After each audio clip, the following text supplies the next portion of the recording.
अस्सलाम वालेकुम स्टूडेंट्स। आज हम स्टार्ट कर रहे हैं, बल्कि स्टार्ट क्या कर रहे हैं, पहले भी 2 वीडियो में इलेक्ट्रोस्टैटिक्स से बना चुकी हूँ। बस एग्जाम्पल पर मैंने नहीं बनाई थी, तो मैंने सोचा कि आपको एग्जाम्पल भी समझा दूँ।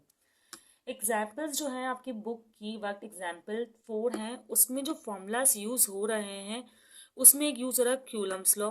क्यूलम्स लॉ कैसा दिखता है भाई? इस तरह का दिखता है, F इज इक्वल टू के Q1 Q2 और आर स्क्वायर।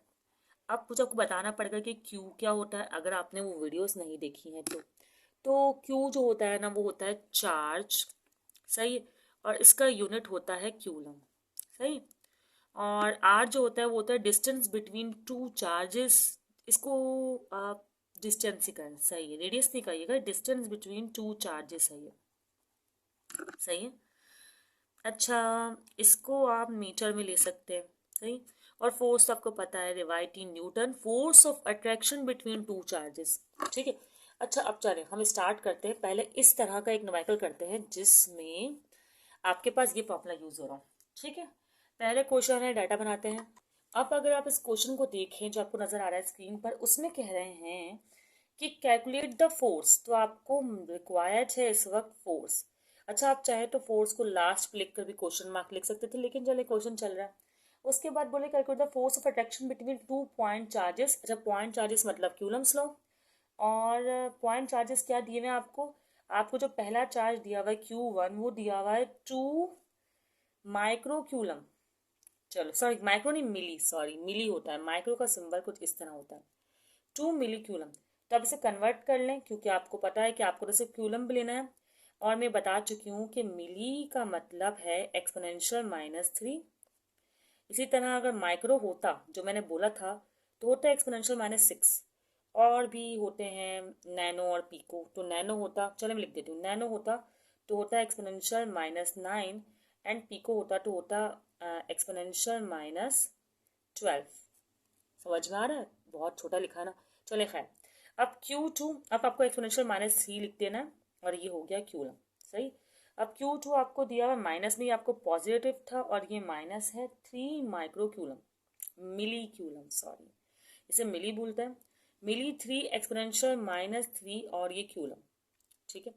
और कुछ आपको गिवन है, हाँ, कह रहे हैं दे अपार्ट ऑफ 1 सेंटीमीटर। मतलब इनके बीच में जो डिस्टेंस है, दो चार्जेस के बीच का डिस्टेंस, वो है 1 सेंटीमीटर। अच्छा, स्टैंडर्ड जो यूनिट होता है वो मीटर होता है, तो आपको सेंटीमीटर को 100 से डिवाइड करके मीटर में कन्वर्ट करना होगा। तो आपके पास वैल्यू आ जाएगी 0.01, या आप इसे यूं भी लिख सकती हैं 1 एक्सपोनेंशियल -2। सही है, 1 एक्सपोनेंशियल -2 मीटर। ओके। और फॉर्मूला तो आपको पता है यही लगाना है। फॉर्मूला फिर लिखते हैं, करने का तरीका यही है कि पहले आपको डाटा गिवन रिक्वायर्ड आप लिखते हैं, और फिर लिखते हैं फॉर्मूला। ये मैंने फॉर्मूला मेंशन कर दिया। चलो अब इसका सॉल्यूशन करते हैं। जो जो वैल्यू जहाँ जहाँ आएगी मैं वहाँ प्लेस कर रही हूँ। के जो होता है ना, वो एक्चुअली होता है कांस्टेंट, जिसकी वैल्यू मैं यहाँ लिख देती हूँ। के जो है वो बराबर है 9 एक्सपोनेंशियल 9 के। ठीक है। ये 9 एक्सपोनेंशियल 9 के बराबर है, और इसका यूनिट है न्यूटन मीटर स्क्वायर पर क्यूलम स्क्वायर। ठीक है, ये आप याद कर लीजिएगा।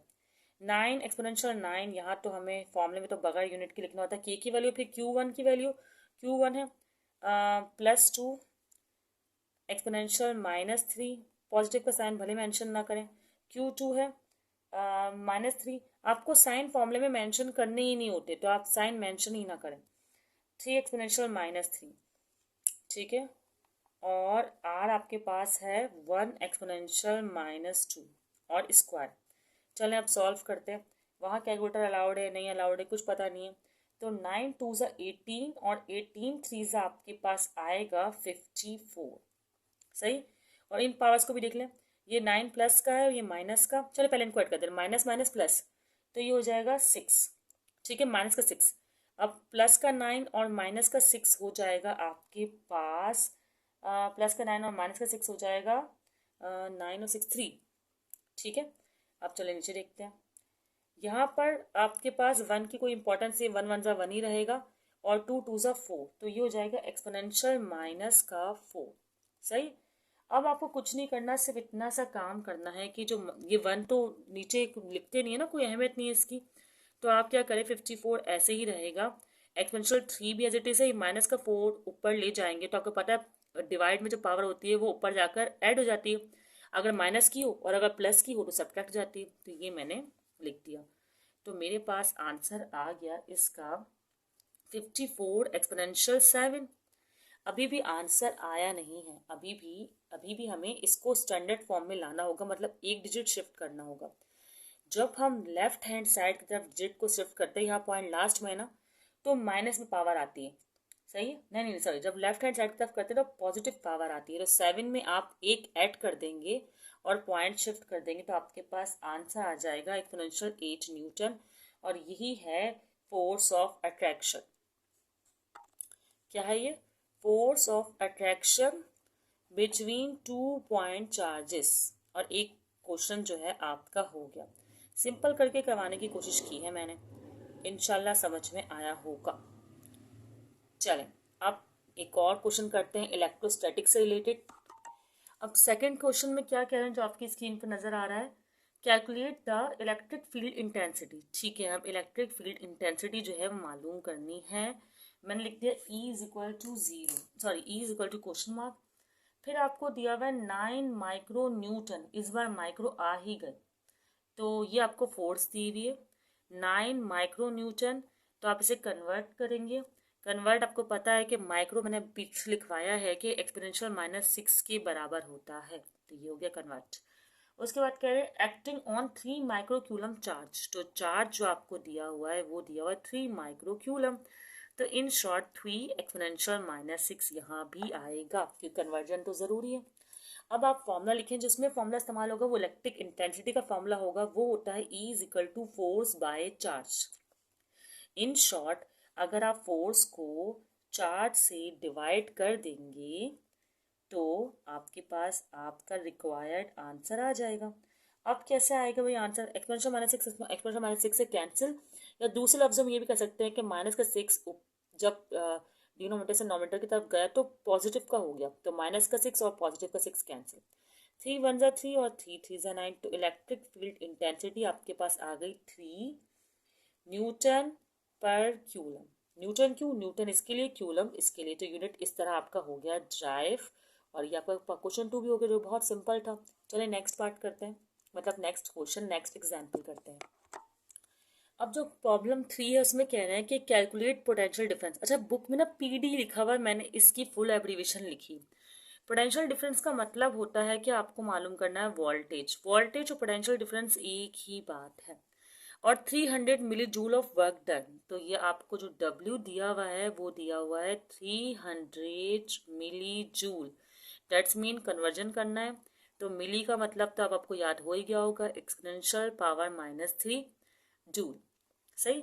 और फिर आगे बोला हुआ 150 मिली क्यूलम चार्ज, 150 मिली क्यूलम चार्ज, तो मैं क्या करूँगी कि चार्ज मतलब आपको, ये चार्ज है या कैपेसिटेंस है, चार्ज है, चार्ज है, तो चार्ज आपको दिया हुआ है 150 मिली क्यूलम।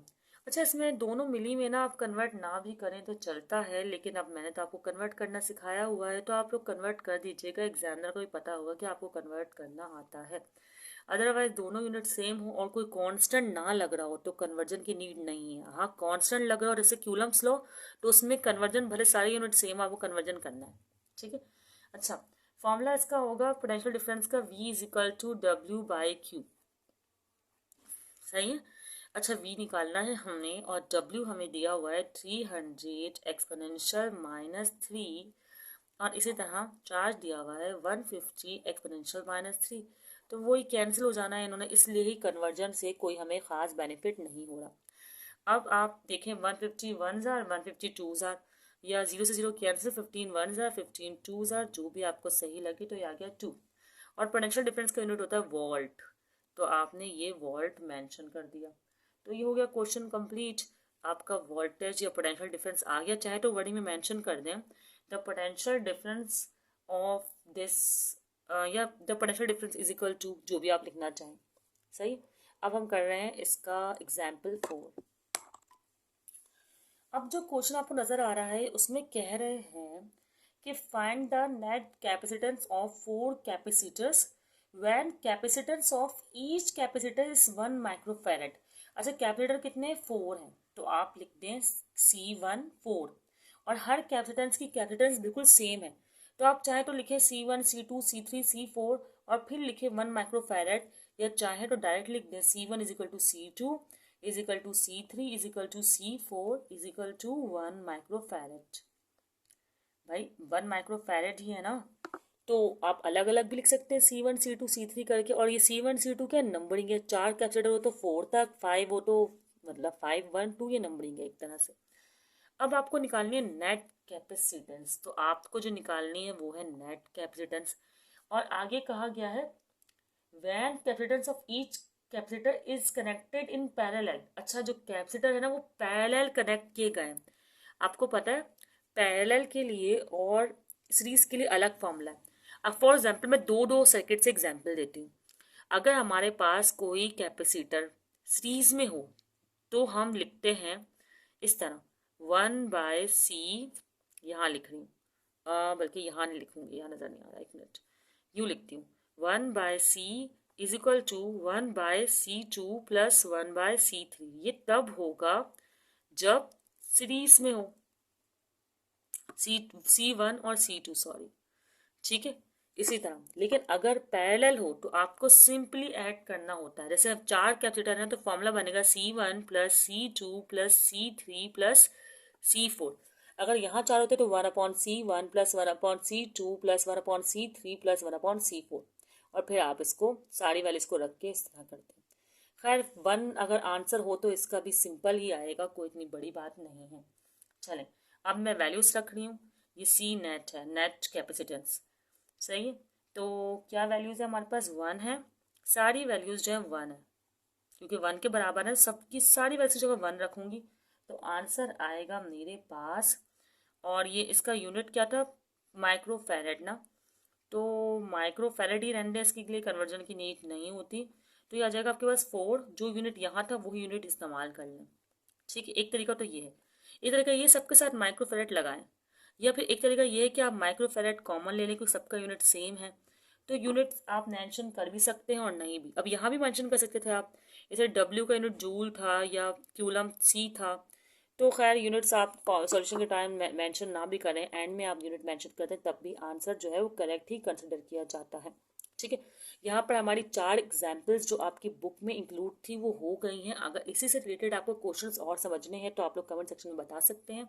बाकी 2 वीडियो इलेक्ट्रोस्टैटिक्स के चैप्टर पर जो है वो चैनल पर मौजूद हैं, आप लोग वो वीडियोस भी ज़रूर देखिएगा, आप लोग को फ़ायदा होगा।